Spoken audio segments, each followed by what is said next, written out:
Praise God. Unang-una po, wag po kayong magtataka, may pa rin kami naka-long pants, long dress.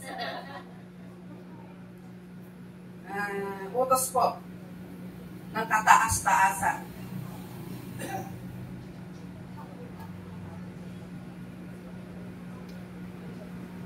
Tayo pong lahat ay muling tumayo bilang paggalang po sa salita ng Panginoon sa araw na ito. Ito po ay matatagpuan sa aklat ng John, chapter 10, verse 11. I am the good shepherd. The good shepherd gave his life for the sheep. Sa Tagalog, ako ang mabuting pastol, inaalay ng mabuting pastol ang kanyang buhay para sa mga tulang. Purihin ang Panginoon sa kanyang mga salita. Ang ating pong pag-uusapan ngayon, ang tema po natin ngayong hapon, thank God, I have a pastor. Salamat, mayroon akong pastor. Salamat, mayroon kayong pastor. Yun po ang pag-uusapan. Ano po ba yung sinasabi niya dito na shepherd? Ano pong pagkakaintindi natin sa shepherd na yan? Hindi po ba tagapagbantay? Amen po ba? Si Jesus, binabantay niya yung mga tupa. So, tagapagbantay. Kung lalabas po tayo, sample po mga babysitter, tagapagbantay po ng mga bata. Mga caregiver, mga teacher, tagapagbantay din po yan ng mga bata. Kahit ang parents, pwede rin pong shepherd dahil nagpapantay ng pamilya. Ano po ba ang ginagawa ng mga tagapagbantay na ito? Like the babysitter. Dapat po, ano po ba ang description ng babysitter? Babysitter. Ano po ang trabaho niya? Dapat po, marunong siyang magpalit ng diaper, but number one, marunong siyang magkarga, mag-uba-uba. Ganun po. Magpalit ng diaper, magpadede. Yun po ang description ng babysitter. Ganun din po yung caregiver sa mga matatanda o young adult. Ganun din po dapat, alam nila magpalit ng pampers, alam nila kung paano patayuin, paupuin. May mga way po yun, hindi lang po basta buyo dumon. Amen? Mga teacher, tagabantay din po yun ng mga bata sa school. So, ganun din po, matyaga silang nagtuturo. From Abacada, Iga, 1, 2, 3, 4, 5, 6, 7, 8, 9. Sila po yung mga tagapagbantay. Parents, tinuturoan din po yung mga anak. Mga anak natin. So, they are also a shepherd. Now, inside the church, tayo po ngayon, inside the church, sino pa ang shepherd natin? Young people, sino pa yung shepherd ninyo? Si bishop, si pastor. Siya po yung tagapagbantay natin. So, kanina, yung mga babysitter, caregiver, ganun po yung description nila. Kailangan marunong sila magpalit ng pampers, magpadede, maghele-hele. Ngayon po, what are the job description of a shepherd? O, sabi natin yung shepherd natin si pastor. Ano po yung job description ng bishop? Number 1, ang sabi niya po doon sa ating teksto ngayon, I am a good shepherd. The good shepherd gave his life for his sheep. So, minamahal pala niya yung kanyang mga tupa. Tayo po yung mga tupa na binabantayan ni Bishop. So, mahal na mahal tayo ni Pastor. Minamahal tayo ni Pastor na to the extent nang sabi niya dito, ang good shepherd ay bibigyan niya ang kanyang buhay. Sa papaanong paraan po? Patulad na lang po ng pagsundo-sundo niya sa atin. Hindi po ba? Give his time, his effort, his gasolina, kotse, everything. Ano ba? Energy. The energy.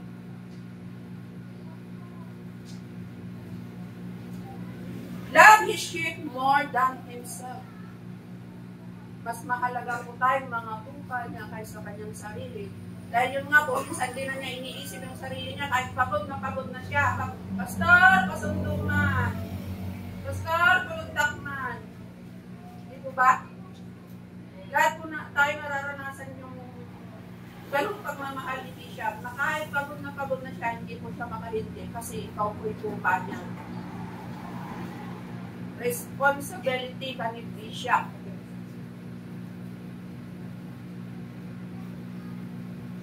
Love his sheep more than himself. Ganun pala po ang pastor. Mas mamahalin niya ang kanyang tupa kaysa sa kanyang sarili.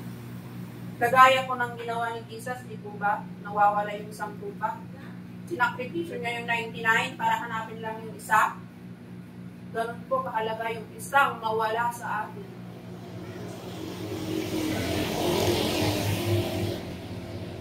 Ano pa po ang trabaho ng isang bishop, a shepherd, a pastor?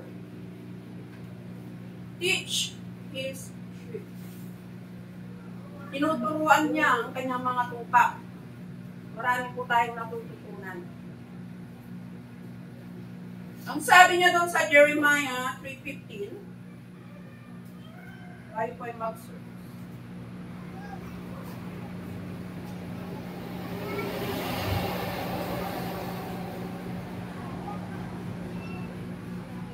Sabi niya doon, tuturuan po tayo. So, ang sabi pa yung bibigyan ko kayo ng mga pinunong sumusunod sa akin at pamamahalaan nila kayo ng buong katalinuhan at pagkaunawa. So, marami po tayong natutunan sa ating bishop. Kung tayo po'y nakikinig, kung tayo po'y nakapopos, marami po tayong matututunan inside the church na ginagamit ng Panginoon ay ang ating pastor. The next one, train his sheep. Train daw tayo ng ating pastor. Sa Colossians, chapter 2, verse 8, yan itong pagkasabi niya.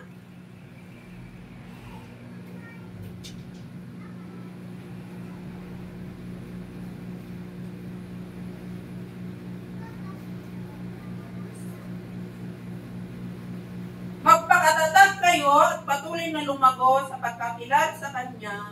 Magpakatibay kayo sa pananampalataya itinuro sa inyo. At lagi kayong magpasalamat sa Diyos. Di po ba laging sinasabi ni Bishop na lagi po tayong tinatapik pag pagkakat ka ng sister, brother, huwag kang manlumong, mahal ka ng Diyos, mga ganun po. Pinapatatag po tayo ng ating pastor kung tayo po ay may problema. Lagi po niyang nakikita yung bawat isa sa atin kung may problema, may pinagdadaanan. Siya po yung unang-unang naapektuhan po pag may problema ang isa sa atin. Si Bishop po agad-agad ang tumbok natin. Pastor, pag-pray nakman. Ganun po. Mga pananampalatayang itinuro sa atin. Tinuturoan tayong manampalataya, kumapit sa ating pananampalataya. Yun po lagi ang laman ng sermon. Yung patatagin natin ang ating faith, ang ating pananampalataya sa Panginoon. Kaya, tinitrain po niya tayo na maging matatag. Bakit po ba ginagawa ng isang pastor ito? Yung i-teach niya tayo, i-test, train para po gawin tayo, para may stable po tayo, may established po yung ating faith. The secret of the stability of a church or a believer is a pastor. Yung pastor po ang secret kung bakit nagiging stable ang isang church o isang believer, kung bakit matatag yung isang believer. Kasi andyan si pastor na tumatapik sa atin. The Islam sister, the Islam pastora, mga ganun. Because he is the one who will teach you, the pastor is the one who test you, the pastor is the one to train you, to establish you or strengthen you in your service to God O para tumatag daw yung paninilbihan natin sa Panginoon. Si Pastor lagi ang nagpapakatag sa atin. Mga nagbibigay ng pangaral o mga aral, sila po yung nag-i-establish, nagpapalakas ng ating paninilbihan sa Panginoon. Ano po yung purpose ba ng stability ng church, ng isang believer? And the purpose of stability is only one thing. To preserve you. To preserve me. Ano po ba yung preserve?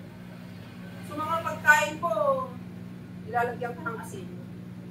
To preserve you. Tagno hanggang nalakang nga mabunggol, hanggang nalakang nga maupay, no dati problema lang nga bastret. Ang nga mag-upay nga nagtagos, na-preserve ka gamin, na-establish ka gamin, napapigsa ka gamin. So nga, na-preserve ko na. To preserve you, to ensure you that when the day comes, when a great storm comes to our faith, we will continue to hold on until the return of Christ. O di po ba? Pag malakas-lakas po yung pananampalataya natin, mahihintay po natin yung pagbabalik ng ating Panginoon. Hindi yung halfway, tumigil ka na. Andong ka na, malapit ka na, pero kunting ano lang ng kalaban, ayoko na. Ganito pala ang Kristiyano. Daming pagsubok, daming trials. Bakit nung wala ako sa Panginoon, ang kayakay ng buhay? Pero nung tinanggap ko ang Panginoon, problema dito, problema doon, likod, harapan, kaliwa, kanan. Hindi matapos-tapos. But our pastor, always, ini-ensure niya na pagdating ng araw na yun, kaya lagi na tayong pinapalakas para pagdating ng araw na yun na may pagsubok ka sa buhay, ikaw ay makatatag. So pag narating natin yung araw na yun, dahil hindi tayo bumigay, hindi tayo sumuko, so we can join Jesus in His return. Amen? Amen. Pag matatag tayo hanggang sa uli, we are tested kasi tinest na tayo ni Pastor. Kaya pagdating ng kalamidad o pagsubok, we are tested and qualified. The reason is, we have a pastor. Kaya po tayo tumatatag dahil may pastor po tayo. Because when we approach our pastor, two things will happen. There will be a fellowship and counseling. Di po ba? Expected na ni pastor. Pag lumapit ka kay pastor, alam na niyan. May problema, may ganito, may gano'n. So, when you approach your pastor, there will be a fellowship in counseling. Always yan. Hindi po nawawala yun. All these things involves words. May mga salita na mga magitan sa atin at sa ating pastor once na in-approach natin si pastor. Hindi lang po yung ano ba ang sadya mo pag nag-approach ka. Ito ay na-involve po ng mga salita. When you approach God, you won't receive directly from Him. Di po ba? Pag nag-pray tayo, humingi tayo sa Panginoon, wala naman po yung directly kung natin ay anak sa maribo. Hindi naman po. So yung mga problema mo, sinasagot ng Panginoon directly po ba? Hindi.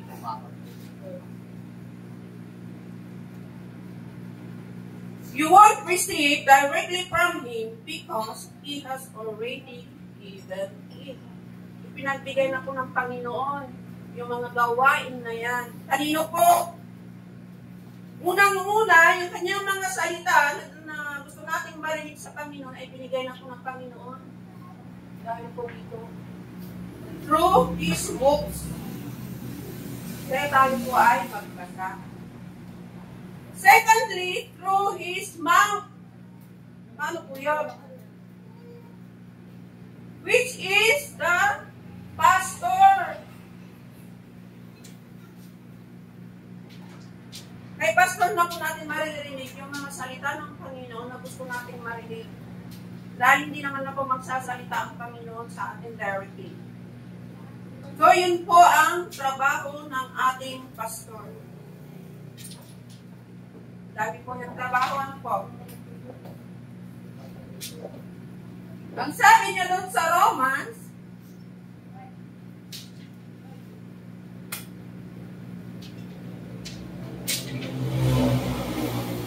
chapter 10,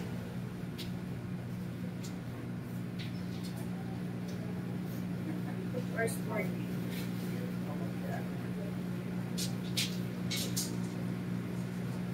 Sabi niya dito, paano naman sila tatawag sa Kanya kung hindi sila sumasampalataya? Paano sila sasampalataya? Wala pa silang napakinggan tungkol sa Kanya. Paano naman sila makinig kung walang mga ngaral sa kanila?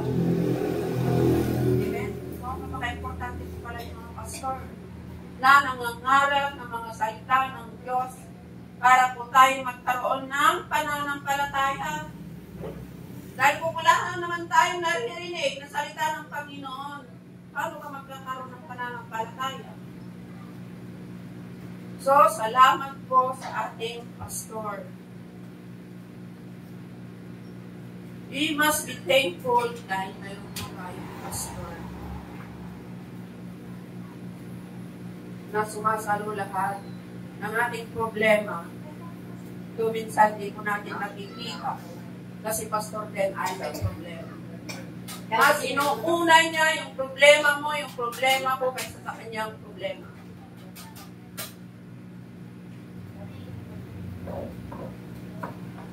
Kaya church,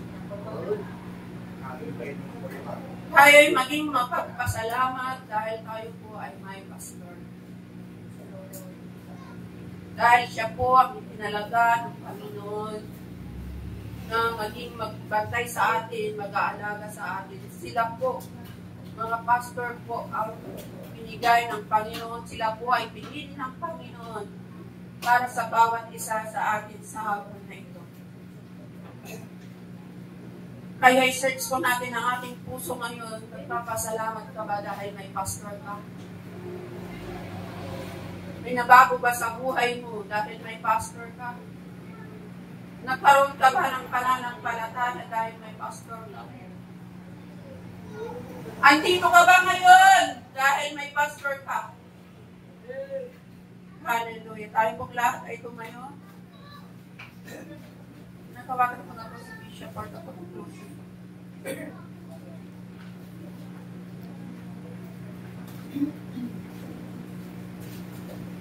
Ginamit po doon si Jesus. Siya ang ating dakilang pastor, ating Panginoon. Ating Panginoon, kaya niyang inialay ang kanyang buhay para sa atin. Iniwan niya, kaya niyang iwan ang 99 na tupa para lamang abutin ang natin nag-iisa. Ganon kahalaga ang bawat isa sa harapan ng ating Panginoon. Lahat tayo ay mahalaga sa harapan ng ating Panginoon. Kaya kung nakikita mo na meron kang katabi na wala na yung dito, sana magawa din natin maabot sila gaya ng pag-abot sa atin ng ating Panginoon sa Kristo. Hallelujah. Ang Diyos ang ating dakilang pastor. Hallelujah.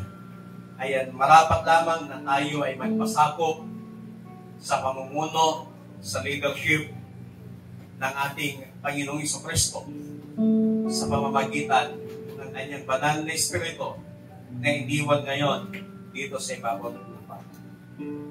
Hallelujah. Oh, we praise you, Jesus. We exalt your mighty name, O God. Hallelujah. Hallelujah. Oh, we praise you, Jesus. Napakahirap po ang wala pong pastor. Salamat sa Panginoon dahil binigyan niya tayo ng mga pastor. Ang pastor po ay regalo ng Panginoon. Hindi man natin hiningi, pero pinagkaloob ng Diyos. Hallelujah. Oh, we praise you, Jesus. Hallelujah. Hallelujah. Kapatan mo, O Diyos, tunay at dakila. Ang pag-ibig mo'y wagas at walang kapantay. Sa aming puso, sa aming buhay, papurit pagsambay, iaalay. Bukas noon, ngayon, mapakailanman, luwalhatiin ka. Katapatan mo, O Diyos, tunay at dakila. Ang pag-ibig mo'y wagas at walang kapantay. Sa aming puso, sa aming buhay, papurit pagsambay, iaalay. Bukas noon, ngayon, magpakailanman, luwalhatiin ka.